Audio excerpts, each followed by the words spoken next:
Aunty திவ்யாவோட email ஐடியோ phone number இருந்தால் கொடுங்க aunty. நான் அவளோட கண்டிப்பாக பேசணும். ஒரு தடவை சொன்னா உனக்கு புரியாதா? எதுக்கே இப்படி சும்மா வந்து தொல்லை பண்ணிட்டு இருக்க? முதல்ல இங்க இருந்து போப்பா.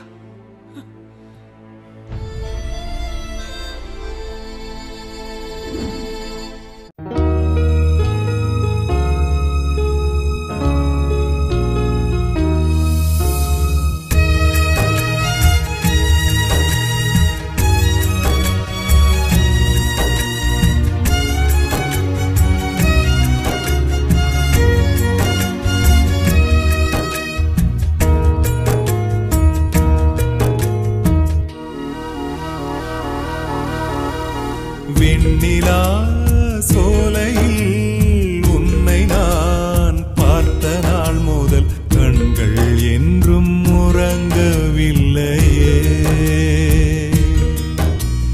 நெஞ்சமே நெஞ்சமே காதலை போல் பூமியில் வேறு துன்பம் இல்லையே.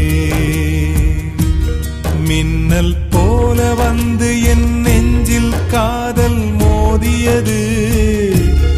உள்ளம் எங்கும் இன்று ஓர் மிருகம் என்னை மேய்கிறது. தேனை போல தெரிந்திடும் பல தேள்கள் உள்ளே இருந்திடும். காதல் தான் பெரும் பாவம், இந்த காதல் தான் பெரும் பாவம். வெண்ணிலா சோலையில் உன்னை நான் பார்த்த நாள் முதல் கண்கள் என்றும் உறங்கவில்லையே. கண்கள் என்றும் உறங்கவில்லையே.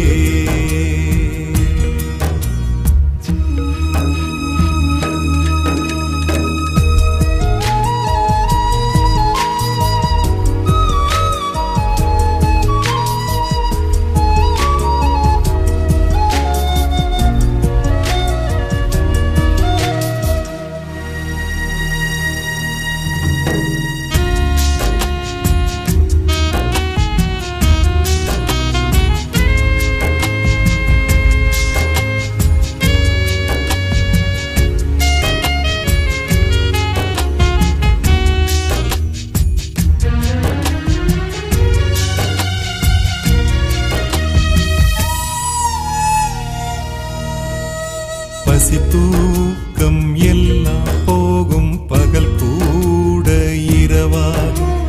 உயிர் மீது அமிலம் ஊற்றி உனை காதல் பழிவாங்கும். ஊரில் உள்ள கொடுமை எல்லாம் சேர்ந்த ரூபம் காதலா. கால்கள் ரெண்டை வெட்டி விட்டு ஓடச் சொல்லும் பாரடா. புயலில் சோலையாய் வெயிலில் மழை சாரலா. காதல் இன்று என்னை கொன்று போகின்றதே.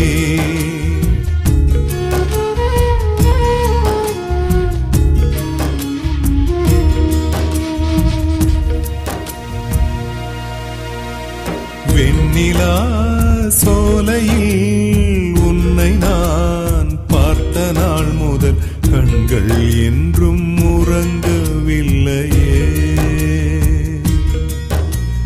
கண்கள் என்றும் உறங்கவில்லையே.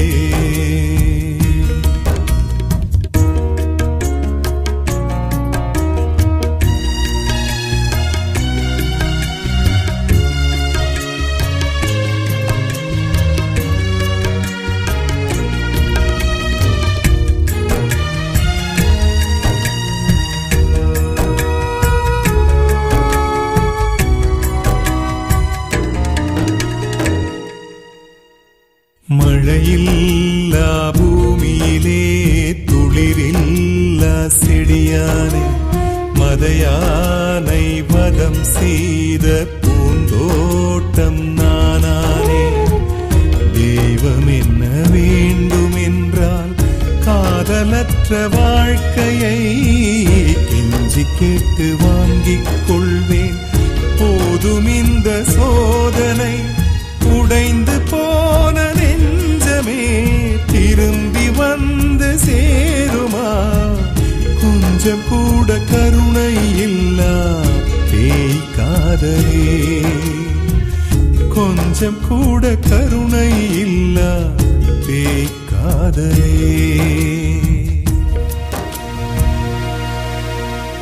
வெண்ணிலா சோலையில் உன்னை நான் பார்த்த நாள் முதல் கண்கள் என்றும் உறங்கவில்லையே. நெஞ்சமே நெஞ்சமே காதலை போல் பூமியில் வேறு துன்பம் இல்லையே. மின்னல் போல வந்து என் நெஞ்சில் காதல் மோதியது, உள்ளம் எங்கும் இன்று ஓர் மிருகம் என்னை மேய்கிறது. தேனை போல தெரிந்திடும் பல தேள்கள் உள்ளே இருந்திடும். காதல் தான் பெரும் பாவம், இந்த காதல் தான் பெரும் பாவம். வெண்ணிலா சோலையில் உன்னை நான் பார்த்த நாள் முதல் கண்கள் என்றும் உறங்கவில்லையே. கண்கள் என்றும் உறங்கவில்லையே. கண்கள் என்றும் உறங்கவில்லையே. கண்கள் என்றும் உறங்கவில்லையே.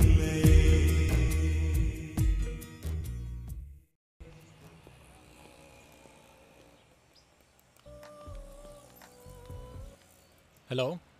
ஹலோ சிவா, சொல்லுங்க முரளி. உங்ககிட்ட முக்கியமான விஷயம் பேசணும். உடனே வரீங்களா? இதோ வந்துடுறேன்.